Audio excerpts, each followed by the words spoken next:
Y hola mi gente, bienvenidos a un nuevo episodio de Marineros al Día. Este es el formato semanal. Hoy vamos a hacer un resumen de lo que ha sido esta segunda semana de campeonato. Ya van 16 juegos. Recuerden que la primera semana fue bastante corta, con el Opening Day el día jueves 27 de marzo. Hubo algunos juegos en marzo y ya tuvimos la primera semana de abril y la segunda semana de abril. Podemos decir que tenemos 2 semanas y media. Este es el segundo reporte como tal de semana de Marineros al Día. Bueno, balance positivo esta segunda semana. El equipo realmente respondió. Se ha visto bastante bien en cuanto a resultados. Yo creo que de las mejores semanas que yo he visto desde que vengo haciéndole seguimiento al equipo. Yo llegué aquí al área de Seattle en junio del año pasado. Ahí empecé a hacerle seguimiento al equipo, a ver que estaba metido en puestos de clasificación. Y ya en este momento, pues mucho más empapado del equipo, he visto una muy buena semana.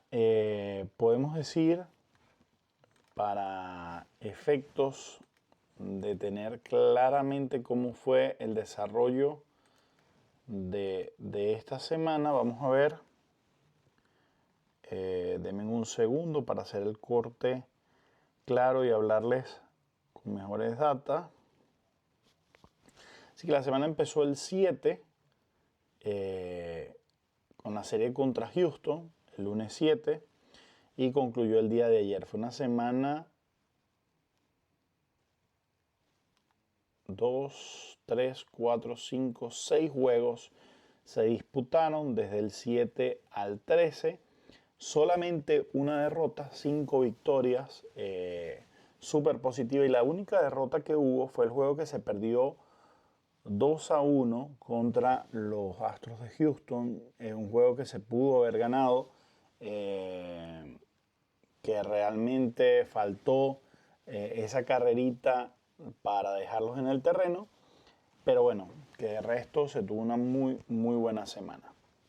Yo estuve viendo un poco lo que ha sido el equipo en esta temporada. Una de las cosas que me ha llamado la atención, si bien el equipo el año pasado no tuvo su mejor temporada al bate, y eso lo sabemos y lo hemos hablado, en el 2024 el equipo de los Marineros bateó muy poco. Tan poco que el líder en averaje del equipo fue Julio Rodríguez con apenas 273. O sea, un averaje realmente pobre. Comandó en cuadrangulares Kyle Riley el equipo con 34. Batió un OPS de 748. Fue el OPS más alto del equipo. Y remolcó 100 carreras, que fueron también la cantidad de mayor carrera para el equipo. En cuanto a bases por bolas, también lideró Kyle Riley el 2024 con 70. El siguiente que le siguió en esa data de bases por bolas fue Mitch Garver. Y bueno, quiero darles el dato de JP Crawford, que recibió 52, y Randy Arozarena apenas 28 boletos. ¿Por qué me parece importante darles este data? Porque en una temporada que va muy corta, hemos visto una gran capacidad de recibir boletos de Randy Arozarena, cosa que no habíamos visto en Randy. Tal vez esa disciplina en el plato de dejar los conteos hasta el final. Hoy JP Crawford y Randy Arozarena tienen 13 boletos recibidos y 12 respectivamente. Randy ya tiene un OPS de 733, y si bien el averaje colectivo del equipo no es el mejor, vamos a ver actualmente en cuánto está el averaje colectivo del equipo. Fíjense, para 2024 el averaje colectivo del equipo fue de 224. Ahorita en estos 16 partidos el equipo batea para 210, un poco menos que el año pasado, pero el WOBA, que recuerden que el WOBA, la diferencia con el averaje es que el averaje es tan sencillo como cuántos hits das tú divididos por la cantidad de veces al bate que te has presentado. ¿Cuántos turnos al bate has tenido? Bueno, esa va a ser la base divisoria por la que vas a hacer la operación contra los hits que has dado. Si tú has ido 10 veces al plato y has dado 3 hits, pues tú bateas para 300. Así es, matemática simple, no importa si fueron cuadrangulares, si fueron jonrones. Exime todo lo que sean pelotazos, boletos, envasados por error. En cambio, el WOBA es mucho más amplio, porque el WOBA sí da una jerarquía a la clase de hit que diste, a si te envasaste por boleto, a que si fuiste golpeado, a que si te envasaste por error. Por supuesto, son diferentes las mediciones para cada uno de esos eventos en el juego, pero lo que quiero decir es que el equipo de los Mariners está bateando en WOBA, tiene un WOBA de 302, ¿sí? Mientras que para el 2024 ese WOBA fue de 303, quiere decir que estamos muy parecidos en el WOBA del año pasado con el WOBA que se está teniendo esta temporada. ¿Por qué lo traigo a la luz? Porque si bien el equipo no está produciendo muchos hits, sí está haciendo mucho más daño porque los hits que está dando pues han sido muchos cuadrangulares, han sido muchos extra bases, se han tomado buenos turnos por parte de jugadores que antes tal vez eran un poco impacientes, como Randy. Yo veo una evolución de Randy muy importante en esta segunda temporada completa con el equipo. Veo que se va a convertir en un pelotero muy importante para los Marineros. Y si bien, insistimos, el equipo no se reforzó con nombres muy importantes en la agencia libre, ya había esos refuerzos en transacciones que se hicieron a lo largo de la temporada. Desde Víctor Robles, Randy Arozarena, que se sumó al equipo, y bueno, el desarrollo de otros brazos, como el de Andrés Muñoz, que en 6 oportunidades de salvamento ha salvado 6 veces. Andrés Muñoz se ha convertido en un brazo indispensable. Ha salido en 8 ocasiones, 2 de ellas para extra inning, y ha salido en 6 ocasiones a salvar el juego y las 6 las ha conseguido. Ya el equipo tiene un WAR en cuanto a bateo de 1.2, en picheo de 1.2 también, el relevo tiene .3 solamente, y bueno, en cuanto al fildeo sí estamos a menos 14.4, pero bueno, es algo que se va a ir trabajando. Creo que ya está haciendo los movimientos necesarios Dan Wilson para eso. Recordemos que Marineros al Día llega gracias a Duck Seafood, la mejor comida de mar en el área metropolitana de Seattle. Recuerden que son ganadores del premio a la mejor clam chowder. Tiene un award la clam chowder de Ducks. También fue seleccionado como uno de los mejores restaurantes de comida de mar. Su comida es 100% sustentable, toda conseguida y certificada en los mares de Alaska.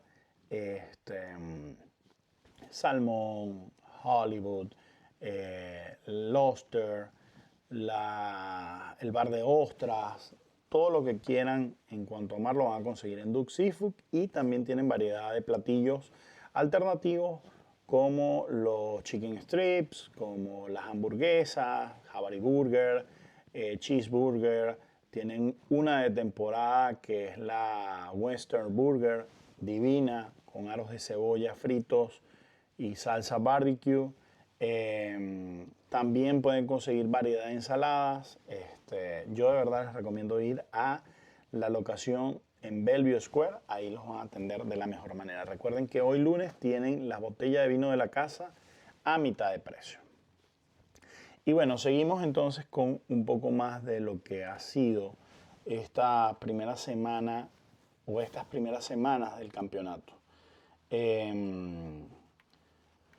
Los Marineros pues se repusieron a un arranque tal vez no poco positivo.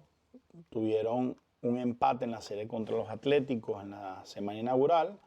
Luego perdieron 2 derrotas a 1 contra los Tigres de Detroit. Fueron a San Francisco a ser barridos y luego de ahí empezó la subida del equipo. Se consiguieron 2 victorias con Houston. Por poco se consiguió barrer esa serie también.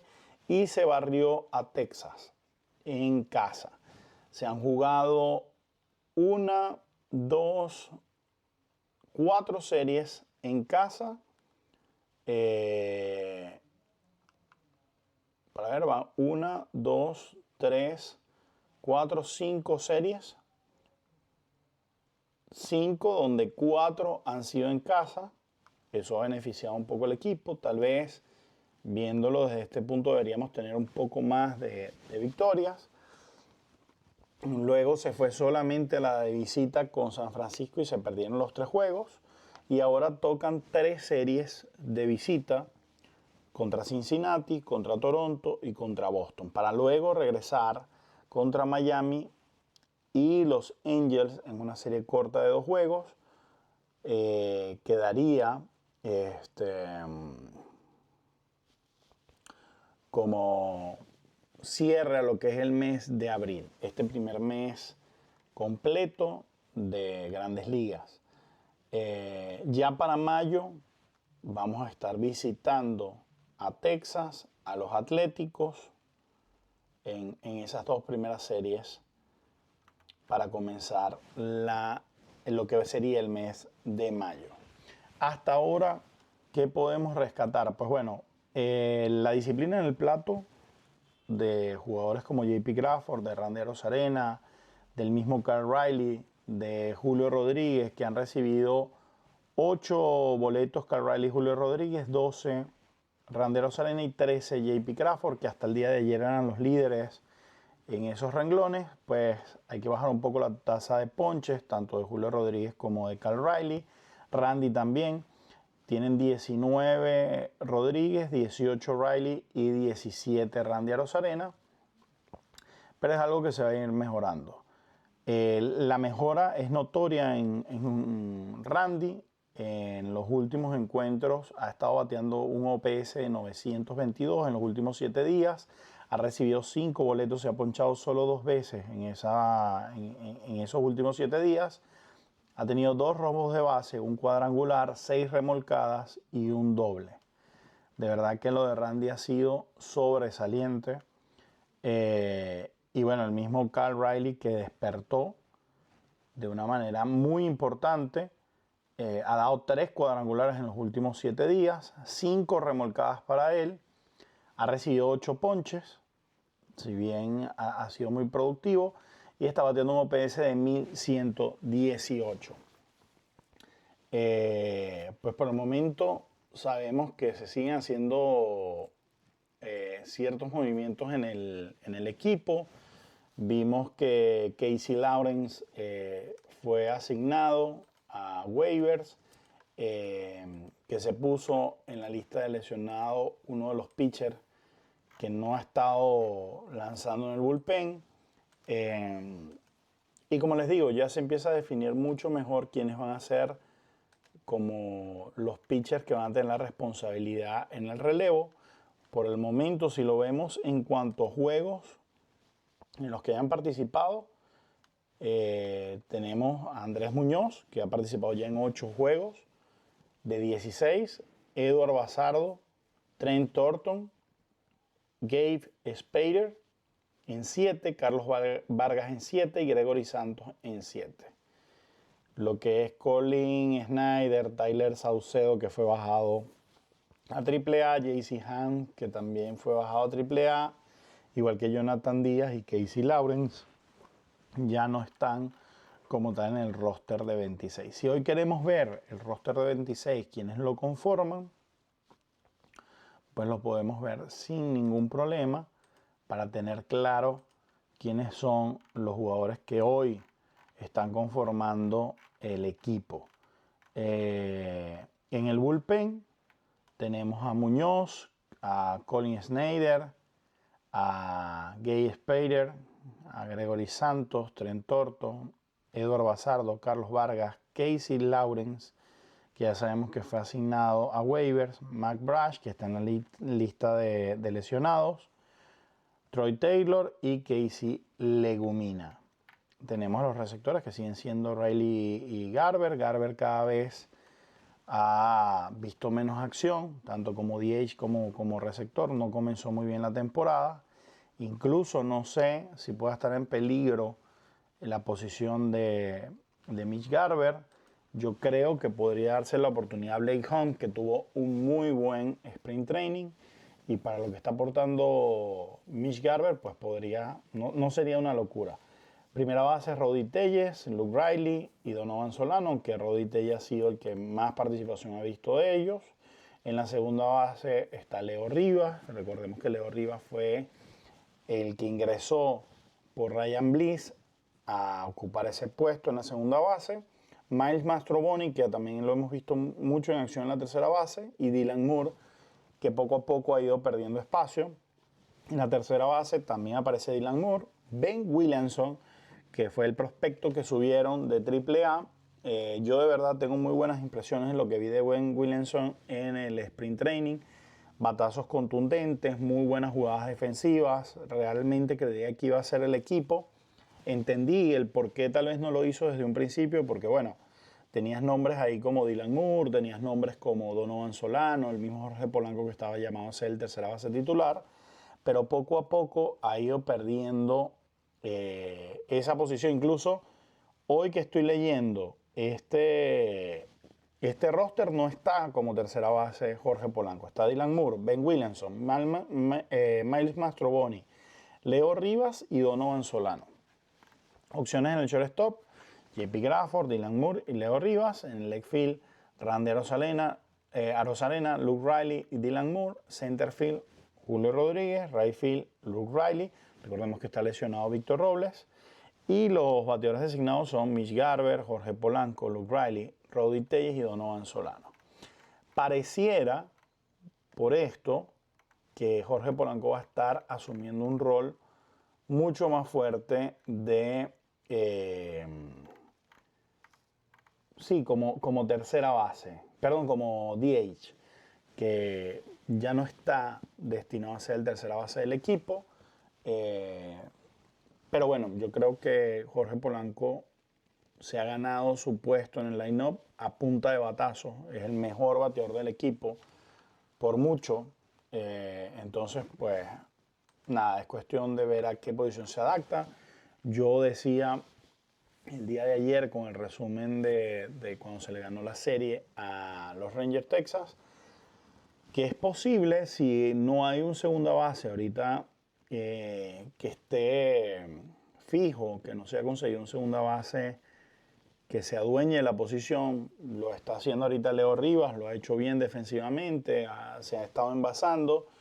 Ryan Bliss pues tuvo altos y bajos, empezó a calentarse los últimos juegos antes de su lesión. Yo siento que Jorge Polanco sin problema podría volver a la segunda y tener a estos utilities más bien ocupando la posición del tercera base. Asignatura pendiente para el equipo. Si hoy me preguntas a mí, el equipo necesita dos cosas. Un lanzador zurdo, un abridor o relevista largo zurdo, y necesita un tercera base. Eso es lo que yo iría a buscar a mitad de temporada si tú me preguntas hoy qué necesita el equipo.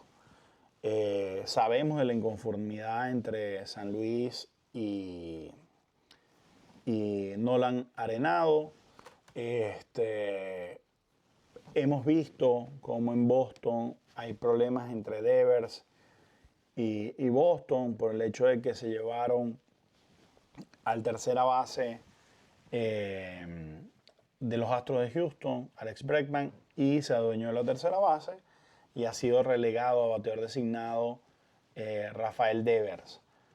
¿Qué otras opciones? Pues puedes probar a Ben Williamson, a ver si se adueña de la posición y termina de explotar, pero creo que la división como está, es necesario tal vez ir a buscar algunos bates de poder. Por ahí se hablaba de JD Martínez como una posibilidad de reforzar el line-up. A mí no me encanta la idea. JD Martínez es un jugador de más de 40 años, ya no es el JD Martínez que conocimos, ya no te puede aportar en los jardines más de lo que te aporta hoy Luke Riley. Y como DH sería tal vez quitarle el bate a Jorge Polanco, que de verdad no es una opción a mi parecer en este momento.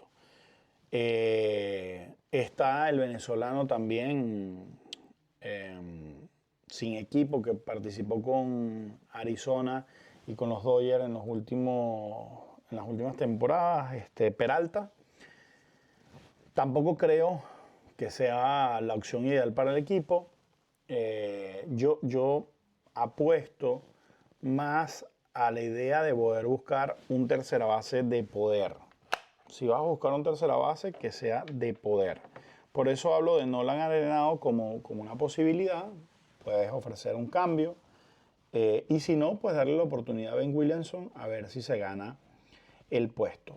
Yo lo he dicho claramente. Y para un ejemplo, el seguimiento que estaba haciendo con los Everett Aquasox. Jugar en ligas menores no es lo mismo que jugar en grandes ligas. Y hemos conocido talentos infinitos que una vez que llegan a grandes ligas no rinden los frutos que se esperan de ellos por X situación. Miren,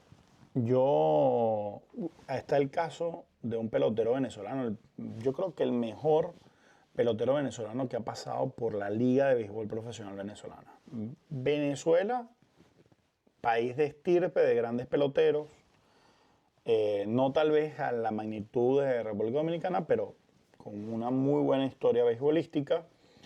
Y tenemos a Robert Pérez, que firmó en su momento con los Expos con Toronto y que nunca se adaptó a las grandes ligas. Estuvo también con los Yankees, no sé si era el frío, no sé si qué pasaba con Robert Pérez, pero en las grandes ligas jamás funcionó. Y hay muchas historias así. Entonces, no es solamente llegar a las grandes ligas, es demostrar que estás hecho y que puedes con el béisbol de mayor alcance. Lo digo por otra cosa. Es mi primera temporada cubriendo el equipo. Van 16 juegos apenas, de 162. Y uno toma mayor conciencia del esfuerzo que hacen los jugadores. Uno dice, se ganan la vida fácil. ¿Quién fuera beisbolista? Primero, hay que ver el porcentaje de los que intentan llegar y los que llegan. Recordemos que cada equipo tiene roster de 40. Son 30 equipos. 30 equipos. Y tienen roster de 40. Son 1.200 jugadores que están en la gran carpa protegidos por un equipo de grandes ligas. 1.200. De todos los que lo intentan en Dominicana, Puerto Rico, Estados Unidos. Ustedes tienen que ver el béisbol colegial y de universidad aquí en los Estados Unidos para que ustedes entiendan contra lo que le toca pelear a los jugadores de Latinoamérica, de Japón y del mundo para ganarse un puesto en las grandes ligas. Tienes que ser muy bueno para que un equipo de grandes ligas diga me voy por él y no por alguno de estos muchachos de college y de universidad. Son 1.200 cupos. Y de esos 1.200, los que realmente están en el roster activo, o sea, tú tienes 40, pero tú tienes viajando y diariamente en el equipo 26, que rotan, que tú agarras uno y mandas a otro y así, pero son 26 jugadores. Esos 26 por los 30 equipos son 780, casi la mitad.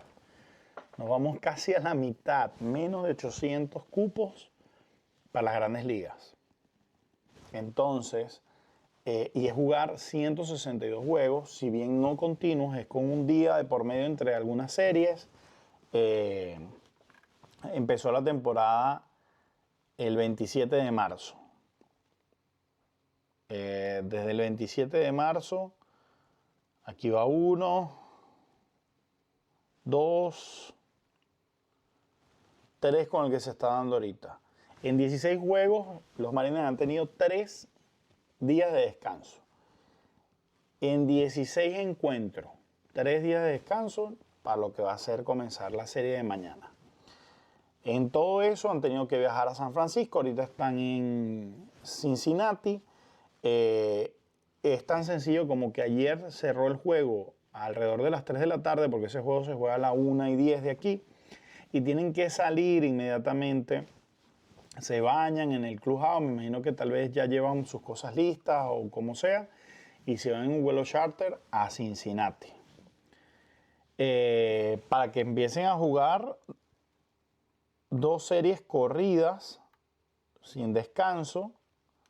Para ver, van a jugar 15, 16, 17, 18, 19, 20.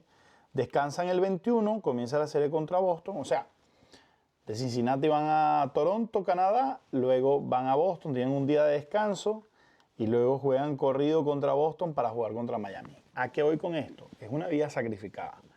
No es solamente el show. Son atletas de alto rendimiento, pero además son entretenedores, son showmans, que se tienen que mantener en óptimas condiciones de salud, enfocados en dar buen rendimiento para el público, y que si bien son muy bien pagados muchos de ellos, extremadamente bien pagados muchos de ellos, es una vida sacrificada. Y no es que se acaban con 162 juegos su temporada. Muchos de ellos van a jugar pelota invernal o a prepararse en su país natal o a prepararse en campos de entrenamiento en Tampa Bay. Y recuerden que estos muchachos se vieron desde principios de marzo cuando se citaron en el sprint training. Aquí algo importante. Yo siento que el sprint training está haciendo poco tiempo para que los equipos lleguen a tono a las grandes ligas. Por eso vemos un comienzo a veces tan lento en algunos jugadores para que vayan agarrando fuerza y se vayan convirtiendo pues, en esos sluggers que necesitan los equipos. Pero bueno, es una vida sacrificada.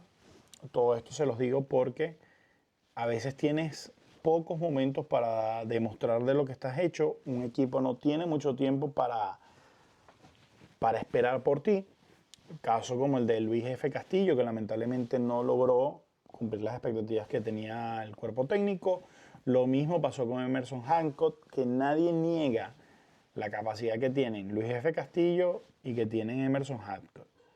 Ambos jugadores que lograron convencer a las organizaciones de que eran jugadores de grandes ligas, pero no los puedes usar como relevo porque ya el relevo lo tienes. Entonces le das el puesto como abridor y por X o Y, una salida de Emerson Hancock de 2/3 no lo logra y a AAA. Y hay que ver si se le vuelve a dar la oportunidad a Emerson Hancock de hacer el equipo. Entonces son situaciones bastante complicadas que nadie desea eso. Yo he estado siguiendo, como les he dicho, lo que es las actuaciones de los Everett Aqua Sox también. Ahorita vamos a hacer un pequeño episodio para los Everett Aqua Sox en el canal de Aqua Sox al Día. Y me sorprendió porque el 8 comenzó la temporada.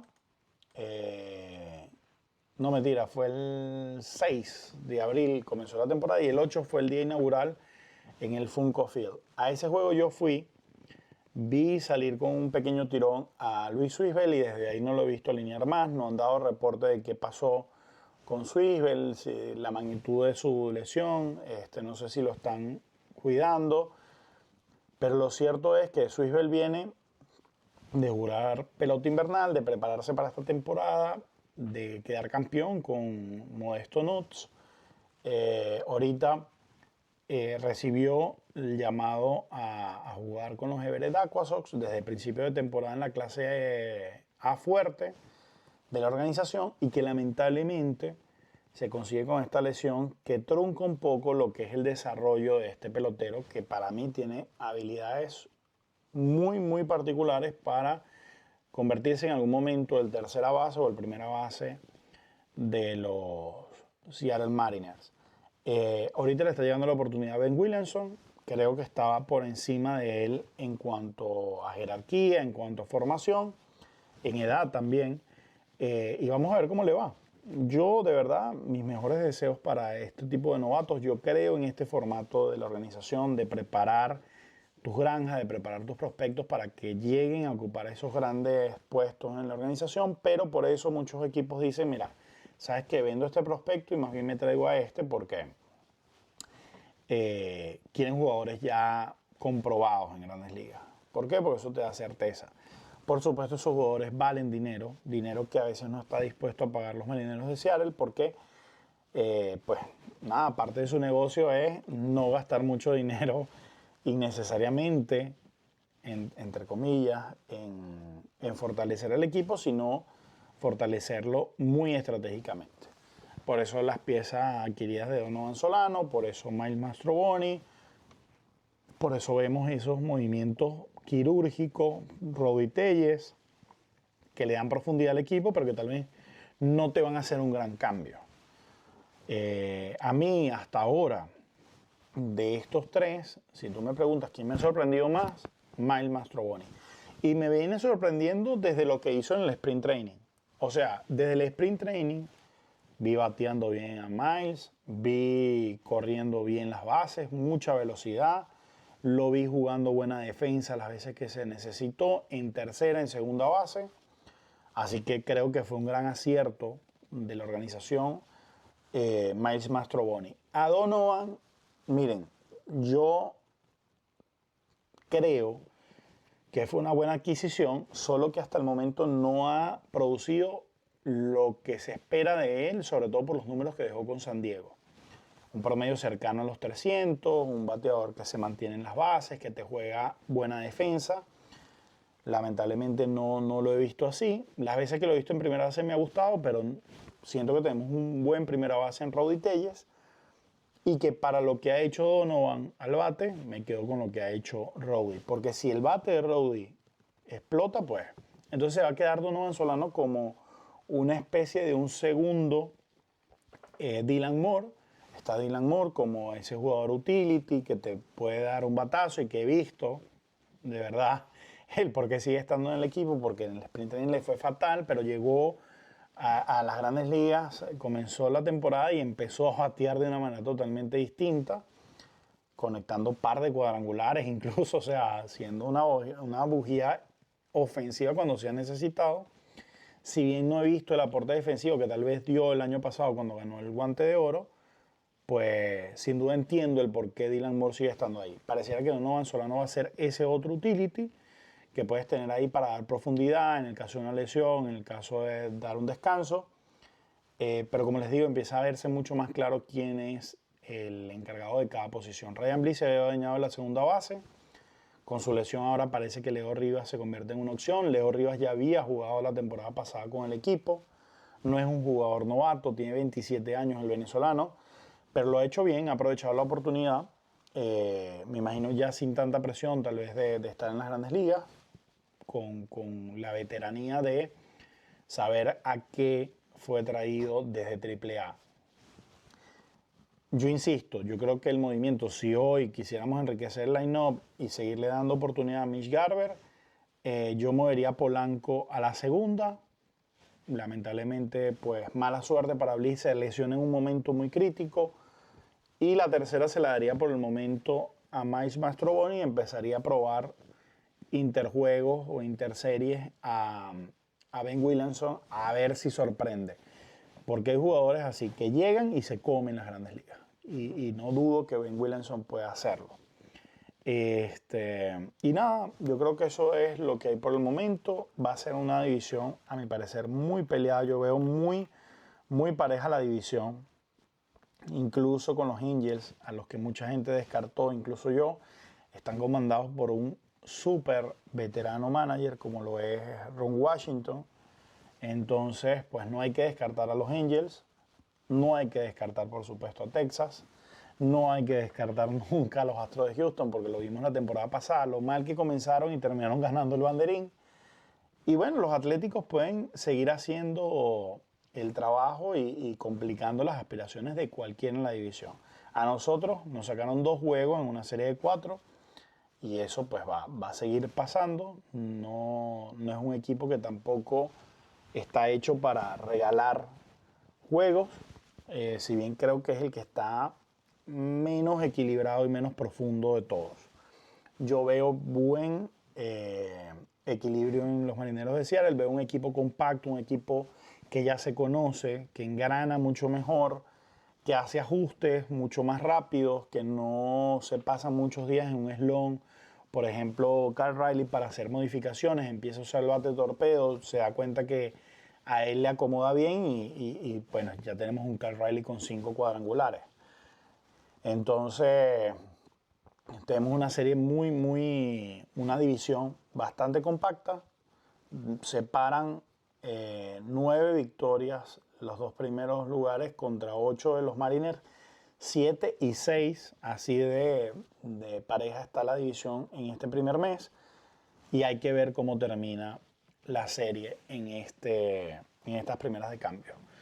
Yo, como siempre, darles las gracias a los que han estado siguiendo el proyecto. Para mí ha sido súper entretenido, ha sido otra forma de seguir el béisbol, deporte que amo y me encanta. Ha sido otra forma de verlo. Sin duda, una de las cosas que tiene que mejorar el equipo es la defensa, pero si algo ha estado mejorando impresionantemente es el picheo. Picheo que no estaba muy claro en los primeros días, picheo que veía con recelo, sobre todo el bullpen en las primeras de cambio. Pues lo que han sido los abridores, Gilbert, Wu, Luis Castillo y hasta el mismo Miller, que no comenzó muy bien, pues han sido 4 abridores que ya se ve que van a dar garantía. Me falta saber qué va a pasar con el cuarto abridor, con el quinto abridor, si va a ser Hancock, si va a ser Luis F. Castillo, si va a ser Case Lawrence, o si va a seguir probando hasta que esté listo para volver George Kirby. Ojalá George Kirby vuelva pronto. Pero bueno, en lo que es Andrés Muñoz, Vargas, Bazardo, Thornton, Spader y Santos, yo creo que tenemos un bullpen sólido. Plagado de derechos, ojo, por eso digo que hay que buscar otro zurdo, porque aparte de Spader, pues necesitamos otro zurdo, pero que cada uno ha hecho un muy buen trabajo. No hay ningún de estos, aparte de, bueno, Tyler Saucedo, que ya no está en el equipo grande, que ha sido bateado a mansalva. Creo que todos tienen como lo necesario para hacerlo. Trent Thornton en un momento fue muy bateado, pero ya pareciera que consiguió la vía y se ajustó. Y si llegamos a un octavo, noveno inning entre Vargas, Santos, Bazardo y ahí Muñoz, tenemos, yo creo que garantías de sobra de que nos podemos llevar esa victoria. Sin muchas carreras, porque el equipo no es un equipo que vapulea carreras. Creo que lo máximo que se han hecho en estos primeros juegos han sido, si no me equivoco, 9 carreras. Sí, se han hecho un par de ocasiones 9 carreras. En la derrota contra San Francisco, 10-9. Y el juego del 12 de abril, que se ganó 9-2. De resto, los marcadores han sido 4 carreras, 6 carreras, 7, 5. Han sido lo que nos tiene acostumbrados los Marineros. Pero, ¿cuántos le han hecho? Pues lo más que le han hecho han sido 10, el día ese de San Francisco, y de resto han sido 7, 6, una vez 5, y de resto es 4 o menos. O sea, en las últimas victorias fueron 4-3, se pierde 1-2, se gana 7-6, se gana 5-3, se gana 9-2 y 3-1. Texas pudo hacer solamente 6 carreras contra 17 carreras por parte de los Mariners. Entonces es un balance muy positivo. Aunque no seas un equipo que avasalla al otro ni que le pasa por encima, si eres un equipo que logra que no tengan más de 3, 4 carreras, pues siempre vas a estar metido en la pelea en los juegos. Yo les mando un fuerte abrazo. Gracias por sintonizar Marineros al Día. Nos vemos en la próxima entrega. Ahorita voy con Aquasox al día y les dejo también el resumen del juego del día ayer. Bye bye.